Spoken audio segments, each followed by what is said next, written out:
I want to start out by saying that this lesson that I prepared today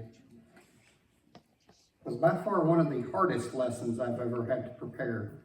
It stepped on my toes until they were fiery hot. Because I am a lover of traditions. I personally believe that if a preacher roams around, he needs to be right here in front of everybody. But that's a tradition. I think most of us are familiar with the ideas that different congregations do things differently. For example, one church that Lauren and I attended, can y'all hear me? Okay. That I attended, they did the Lord's Supper at the end of their service. They've done it that way for 50 years. It worked well for them. While here, we do announcements, songs, opening prayer, songs again, the Lord's Supper, songs, the lesson, 2 songs and a prayer. The reason why I'm highlighting the difference between one congregation versus another is because I want to talk about the difference between teaching and tradition. In Acts chapter 2, verse 42, Luke says that the early disciples followed diligently the apostles' teaching. Jesus summarized his teaching when he said in Matthew chapter 28, verse 20, "Teach them to observe all things that I have commanded you." When Jesus spoke these words, there were no church buildings or programs or television or seminaries. His teaching was simple to understand, but so complicated for those trying to obey, even to today's Christians. Love your enemies, love your brother, preach the gospel to the lost, be faithful to yours and be faithful to Christ until death. His disciples formed congregations where they were taught by the apostles and others in how to obey these things and grow in the ability to live the Christian life. Remember, the initial goal was to remain faithful to Jesus until he returned. In the first century, most of the disciples thought that he would return within their lifetimes. For this reason, the structure of the church was fluid and mostly consisted of groups that met in homes and rented places. As it became apparent that Jesus was not necessarily coming sooner, that in fact he could return at any time, even in the distant future, churches began to become organized. Paul the Apostle provides more structured information about church organization and conduct in his epistles, 1st and 2nd Timothy and Titus. Historically, we see an effort to collect and preserve the writings of the apostles in the 2nd century. Christians start building and maintaining church buildings in the 3rd century. Certain traditions concerning the heresy of the church and its practices began to take on doctrinal status in the 4th century. That there is structure and organization is a good thing. It's biblical. 1 Timothy chapter 3, verse 14 through 15.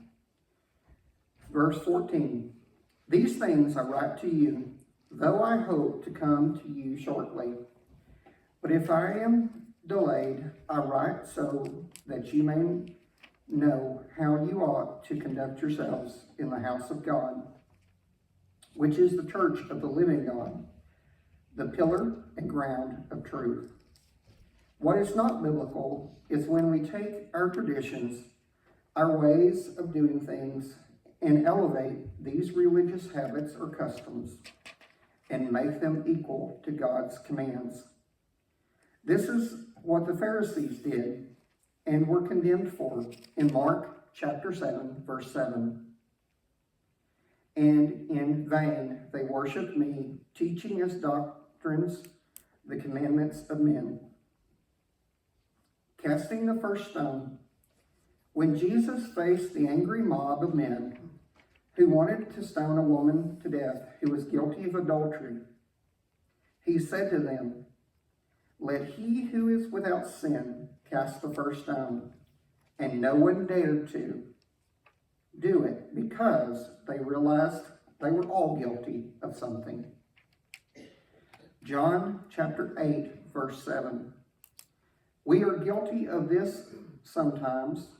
Example, there is nothing in the New Testament that supports the use of instrument of music in worship, just a denominational tradition. We need to be careful when we say these things, even if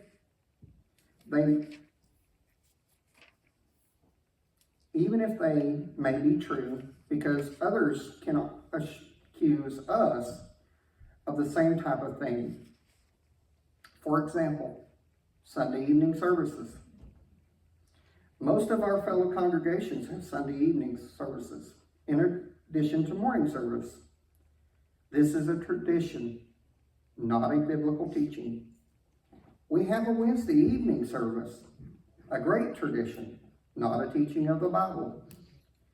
Now, there may be good reasons for these traditions, and they serve a good purpose, but they are traditions nevertheless. But the Bible does teach in Hebrews chapter 10, verse 24 through 25, and let us consider one another in order to stir up love and good work, not forsaking the assembly of ourselves together, as is the manner of some, but exhorting one another, and so much the more as you see the day approaching. We meet in the church building. We do not need a church building to be a church. Early Christians met wherever was available and convenient. Church buildings are convenient. What are a convenient tradition? Many early churches met under brush arbors. Sunday morning worship time. Harry Gorman, Bible study starts at 9:30.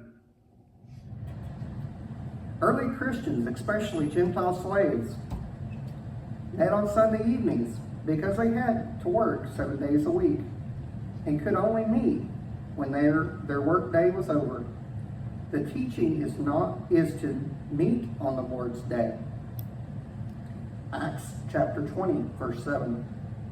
But the time is a tradition. Worship orders. That we sit in rows facing the front. That we use songbooks. There weren't songbooks in the first century. The song leader stands in front. That we have a table with bread and grape juice in special containers.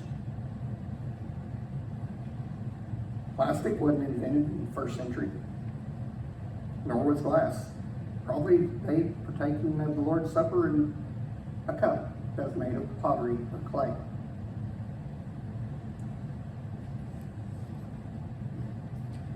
That we make a collection after we take the bread and grape juice. That the sermon lasts 30 minutes after communion, and there is an invitation song after. That the worship lasts 1 hour. All of these things are traditions that we've invented or copied and imposed on ourselves and partake each week. And I've not named them all, just the most obvious ones. They're wonderful traditions. Why traditions are good? I'm not saying that traditions are bad in themselves. Traditions can be good if they are ways that we organize and perform spiritual activities based on biblical teachings. They help us do things in a decent and orderly way, which Paul the Apostle says we must do in the church in 1 Corinthians chapter 14, verse 40. They also help us identify our spiritual tasks and enable us to train others in the activity of worship and church activities, so long as tradition is squarely based on biblical teaching, it has value. When good traditions go bad, traditions run into problems in three ways. One, when we create a religious tradition without biblical basis. For example, some denominations no meat on Friday, or priests can't marry. There is no command, no example, and no logical conclusion that suggests that this teaching is from the New Testament. It is a religious invention by human beings and usually leads to trouble and confusion. Two, when we elevate our traditions to the level of biblical teaching. In other words, when our traditions begin having the same authority as the Bible teaching that they are based on, this leads to legalism and dogmatism, and then leads to arguments and divisions. Imagine Christians breaking fellowship over the use of cups for communion or bathrooms in the church building. When we fight over competing traditions, liberal versus conservative, mainline versus progressive, when there's competition, Satan is at work. James chapter 4, verse 1 through 3. How to avoid the extremes. We need to organize ourselves and have an orderly way to worship and serve God. This will inadvertently lead us to creating traditions and religious habits. How can we make sure that we remain the master of our traditions and not be a slave? 1. Know the teachings of Christ. Paul said to Timothy in 2 Timothy chapter 2, verse 15, be diligent, present yourself approved to God, a worker who does not need to be ashamed, rightly dividing the word of truth. If we know exactly what the word teaches, we will not let anyone impose anything on us, and will not make this mistake among ourselves. 2. Know the difference between teaching and tradition. We need to understand that the teaching is that we meet together on the Lord's Day, to share the Lord's Supper, and to surround this with praise, prayer, teaching, fellowship, encouragement, and support. This is the teaching in 1 Corinthians chapter 11 through 14, Acts chapter 2, verse 42 through 47. Where we do this, when we do it, in the order we do it in, how much praise compared to prayer or teaching. All of this is tradition. When we make buildings a sacred place, and the order we do these things into a sacred order, then we become slaves to our tradition. And as a consequence, our worship, the main theme, becomes dry, boring, and ineffective, both in heaven and on earth. Obey the main teaching. The main teaching in Christianity is to love our brother, but the goal of our instruction is love from a pure heart. 1 Timothy chapter 1, verse 5. In the church, there is always a lot of wrestling over how to do things, how to set the tradition. Why not change the tradition? This is the base of much of the eventual division in the church. and the hurtful feelings that result. If we remember that maintaining my loving relationship with my brother and sister is more important in God's eyes than any of our traditions, it will help us to be patient with each other when differences come. Jesus did not come to die for traditions of the church. He came for the people in the church. Let's not forget that in zeal to protect tradition. Summary. With this in mind, let's remember that we make our traditions acceptable is if they are based on the teachings to begin with. And if they enable us to carry out those teachings in an orderly way while maintaining the Spirit's purpose with the teaching. For example, when the Lord's Supper is done, during order of worship, service hours, the way we do it is orderly, respectful, and maintains the Spirit of Jesus' teaching to remember Him by sharing these emblems. If you have not done so, or you have but need prayers, now is the time to come as we stand and sing. Are you sowing the seed of the kingdom, brother?